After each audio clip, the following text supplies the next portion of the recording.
Hi, my name is Ali, and I think Sophia just used up all of my best lines, so I'm not sure what to talk about.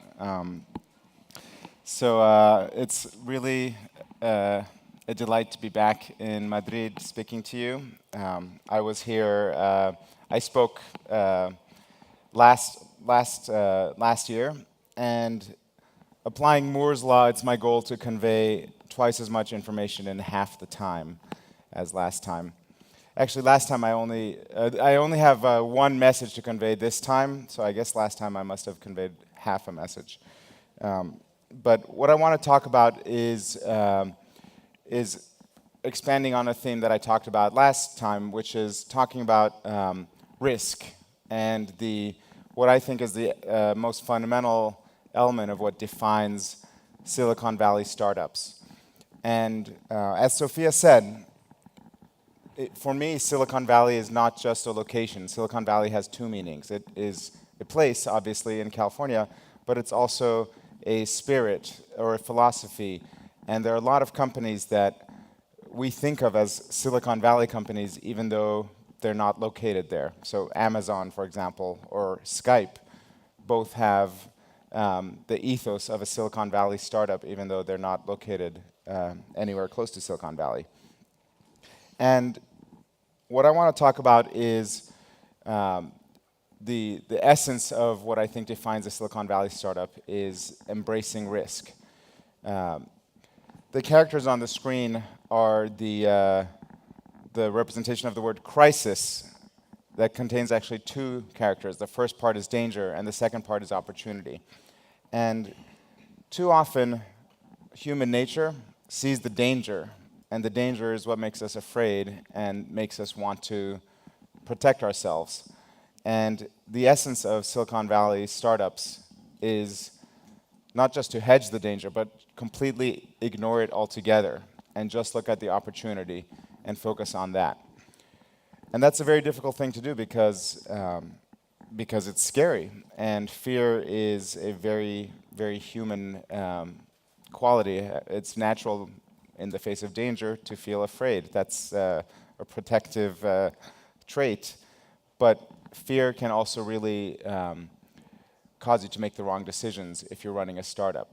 And that's because when you're running a startup, you have to take the risks. You can only succeed if you make a very big success. You can't succeed as a startup by making a small success. And so it's much better to take the risk than to try to find a way to hedge it. The essence of Silicon Valley is to embrace risk. And let's think a little bit about risk. When you're faced with a situation where you're not sure what the outcome will be, but you're doing something that feels dangerous, you might have one scenario ends up with a very big success, but if you're wrong or if you have bad luck, it might result in failure. Human nature is to try to find a way out of that situation and try to find something safer, namely something in between where you won't have as big of a success, but you also won't have the risk of enormous failure. The point I want to make today is that survival is not good. Survival is actually worse than failure. And the reason is this: if you're a startup, if you fail, that's not good. I don't want to say that failure is a good thing, but failing quickly is better than just staying around without succeeding. If you simply survive as a startup for 1 year, 2 years, 3 years, and you haven't made a big success, then you're basically a failure anyway, except you're a slow, gradual failure, and you've lost a lot of time reaching the same place. So if you're going to fail, it's much better to fail quickly, because then you can move on and do something else. So the other thing is, taking that risk of failure is really the best chance of actually having success. And in my experience, the biggest mistake that startups make, both in Silicon Valley and elsewhere, is instead of embracing risk, instead of taking chances, they look for ways to reduce their risk, and they end up making it they end up basically condemning themselves to this gradual survival, which essentially becomes gradually moving into oblivion. So, um, so failure is not a good thing, but it's better than surviving without success. And that's what I wanted to impress upon you. So a lot of people talk about how there's some kind of acceptance of failure in Silicon Valley. That is sort of true in that when somebody fails, we don't brand them as a failure for the rest of their life. But that's because we respect the courage. We respect somebody who fails because they took big risks, because they had ambition, because they had vision, because they tried something risky and audacious. If it didn't work out, bad luck, they failed, but they can do something else. Obviously, you shouldn't just try to fail or aim to fail. You should aim to succeed. But it's much better to risk failure than to find ways to reduce the risk. So I would go as far as saying that risk is actually your advantage when you're a small company. Big companies have to avoid risk. Big companies have a lot of money, a lot of assets. They have to protect that. But when you're a small company, you have nothing to lose. There's actually a saying that they say, don't put all your eggs in one basket. I'm not sure if that translates into other cultures, but the idea is if you have a lot of eggs, don't carry them all in one basket. Personally, I think that's kind of a stupid saying, unless you have hundreds of eggs. I mean, if you have like 12 eggs, would you really separate them into separate baskets? No, you carry 12 eggs in one carton. Really, if you have 12, 24, the only time when you really need to start separating your eggs into multiple baskets is when you have a lot of them. And startups don't have that much. Startups have a few people, a little bit of money. As a startup, you should put all your eggs in one basket because that's your best chance of succeeding. It's the big companies that have to go more slowly, more carefully. They can't do the risky things that you can do. And if you play the way they play, you can't win. Your best hope of winning is to do the things that the big companies can't do, and that involves taking risk. So what that means specifically is do not diversify. Diversification is good for investors, and it's good for large corporations. It's not a good idea for startups. A startup should have just one brand, just one product, only one revenue stream. That's it. When someone shows me a business plan, if they have 2 or 3 revenue streams, I say, which is the one that you think will be successful? Just focus on that one. And it's not just because of the market. People have limited attention. That includes the people who work at your company. That even includes the entrepreneur himself. If you're running a company, you need your mind focused on just one thing all the time, whether when you're working at your desk or when you're taking a shower or falling asleep. You should be thinking about one problem, not 3 or 4 different problems. And if your own attention is divided, your company's attention will be divided. It's just that much harder to succeed. If you look at the most successful companies in Silicon Valley, and again, these are not all of them actually in Silicon Valley, but the most successful technology companies are so focused that you can describe them not just with one sentence, but with 1 or 2 words. So Airbnb is about rooms or place to stay. Amazon, books. Dropbox, storage. eBay, auctions. Facebook, college friends. Google, search. PayPal, payments. Pinterest, photos. Skype, free phone calls. Twitter, tweets. WhatsApp, free messages. Zappos, shoes. Now, many of you might have said, wait a second, Google is not just about search anymore, and Amazon is not just about books, and Facebook is not just college friends. And that's definitely true. That's because these companies are now big corporations. But when they started, they only did books at Amazon for several years. And I'm sure there were people at Amazon who said, hey, we should do other things. We should sell, lots of stuff. But Amazon said, no, we only do books until we completely know that we're successful at that, and then we will do other things. And same thing at Dropbox. I can't tell you how often customers ask Dropbox to do new things and different things and to expand. And actually, we're finally at the stage at Dropbox where we are beginning to diversify. But for the first 4 years, it has taken enormous discipline at Dropbox not to expand too rapidly, not to diversify too much, just to do the one thing that we do well and make sure we win at that. And same thing, of course, for Facebook and Google. Meanwhile, raise your hand if you recognize the company name I Like. Anyone? Okay, this was my last company, and I was pretty sure no one would raise their hand. But let me describe the lesson that I've been giving you is one that I learned myself the hard way. I Like was the first great application on the Facebook platform. And in 2007, we had something like 50 million users. It was a very high-profile company for a short period of time before Facebook began changing its platform and threatening to compete with us. And basically, after we were very successful for a few months, and then suddenly we were screwed.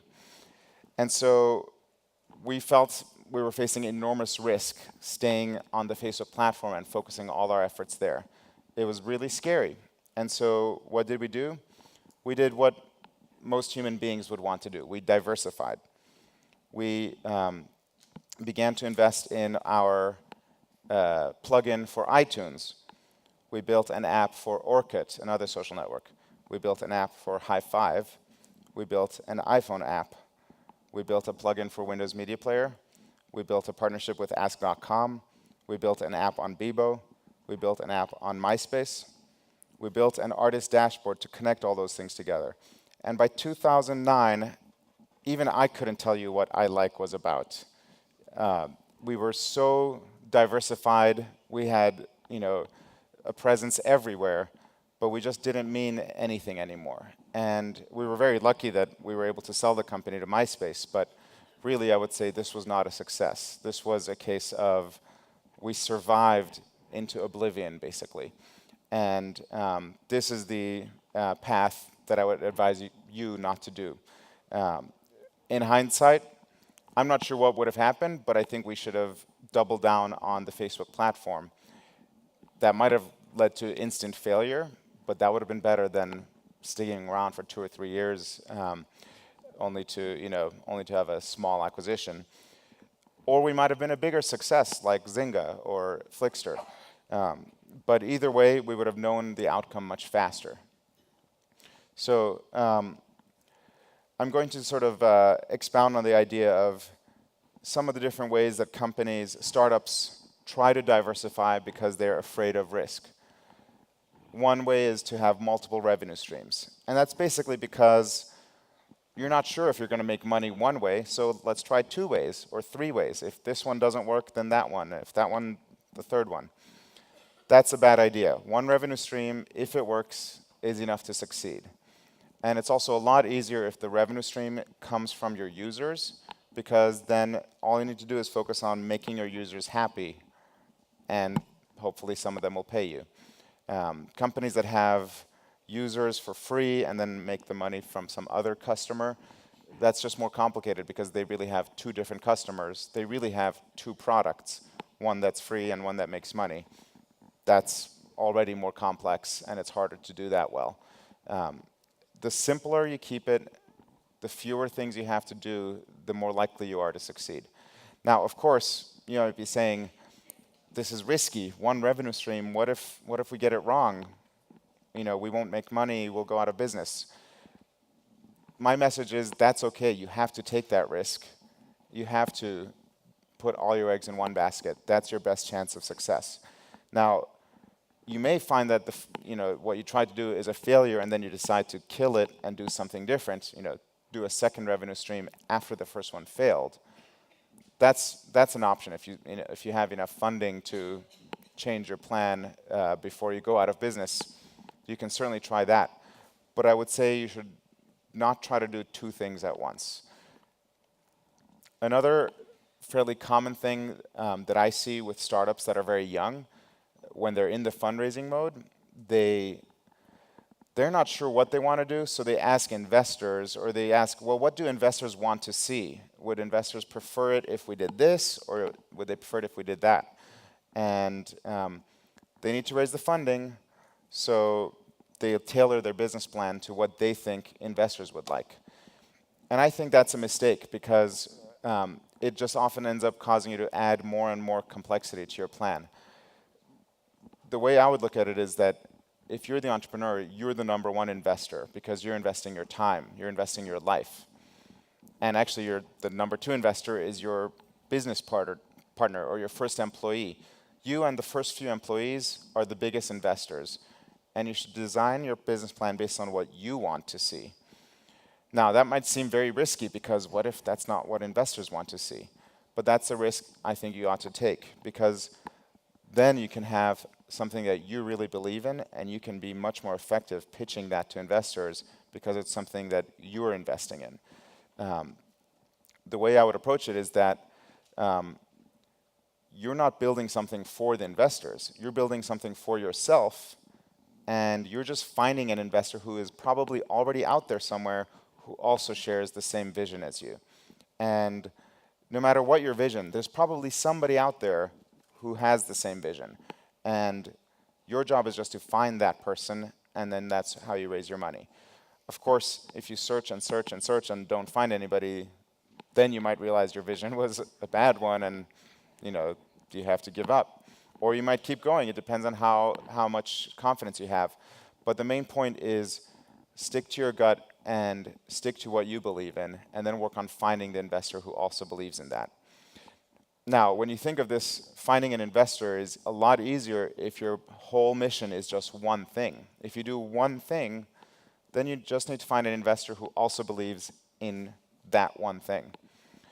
It's harder if your company does 3 or 4 things and has 2 revenue streams and 2 different customer groups, because then you need to find an investor who shares all of those beliefs. That's just more complicated. It's less likely that someone out there agrees with all of those strategies.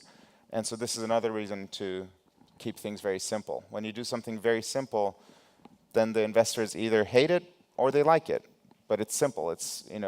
There's less chance that they like part of it and don't like the other part.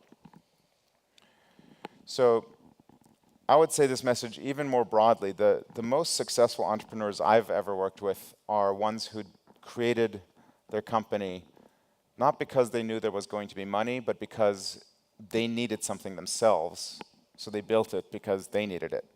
So Drew at Dropbox, the inspiration for Dropbox was that he was on a train and he had forgotten his storage. I think he'd forgotten his thumb drive that had his files on it. And so he couldn't access the files he needed to do his project for school. And so he was very frustrated. He had this whole train ride that was wasted because for several hours he didn't have access to his files. So instead he used the train ride beginning to write Dropbox, because he realized, I don't ever want to have to deal with this problem again. And he created Dropbox basically as a service that he could use, but he also felt that other people would use it as well. And the same is true for almost all the most successful companies. There were companies that the founder or the founders, they felt a need themselves. They wanted a product that wasn't out there, so they built it. And it's much easier to make money when you've created something that you know you want, therefore other people probably want as well.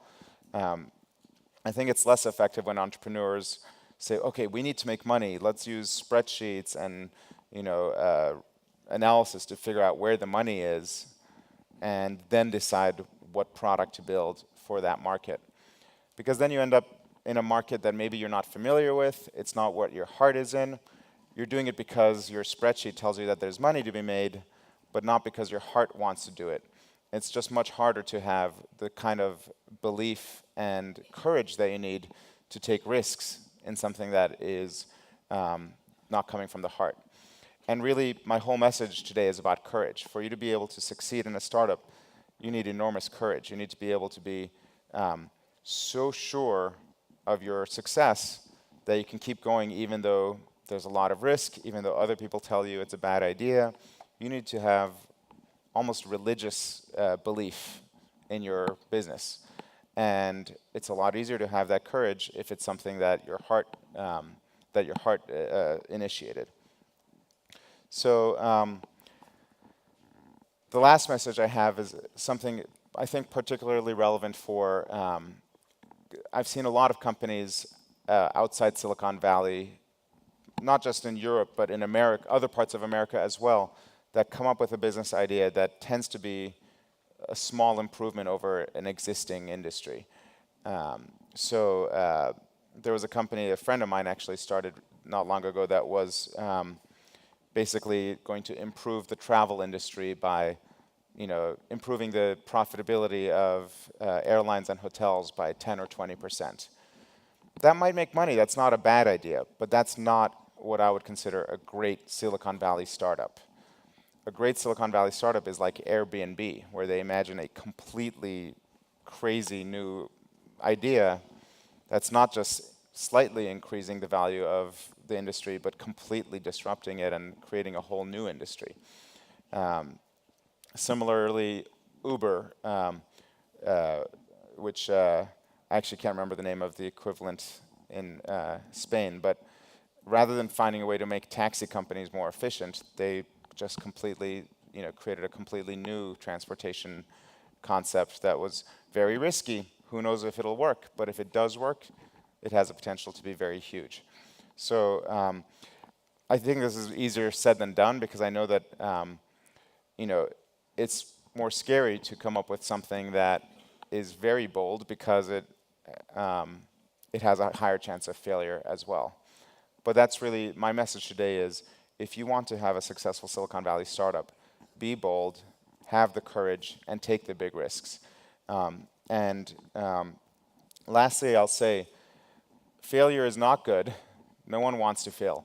But if you are going to fail, it's much better if the failure happens quickly, because then you can diversify in terms of your career by doing something new.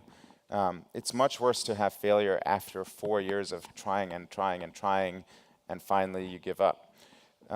And so failure is very scary, but I would say it's much better to take big risks, and then anytime you're faced with a scary decision, take the scary path, because you'll either have enormous success or rapid failure. And both of those are better than merely surviving without success. That's all for today. Thank you very much, everybody.